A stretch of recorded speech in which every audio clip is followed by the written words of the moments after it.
Viskositas disebut juga dengan kekentalan atau daya tahan dari aliran yang diberikan oleh suatu cairan. Nah, prinsip viskositas ini digunakan dalam sifat alir zat cair di mana viskositas suatu zat merupakan faktor yang dapat mempengaruhi daya mengalirnya suatu cairan.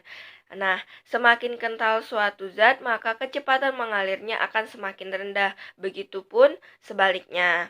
Kemudian terdapat berbagai metode untuk pengukuran viskositas. Contohnya yang pertama ialah menggunakan viskometer Oswald atau sering disebut sebagai viskometer tabung U yang terbuat dari bahan dasar kaca transparan berbentuk U dengan dua obeng.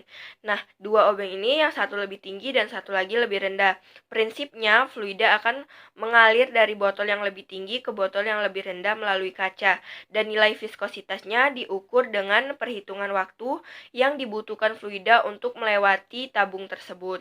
Kemudian contoh yang kedua itu viskometer rotasi di mana ia bekerja dengan gaya yang menghasilkan putaran di dalam larutan atau fluida.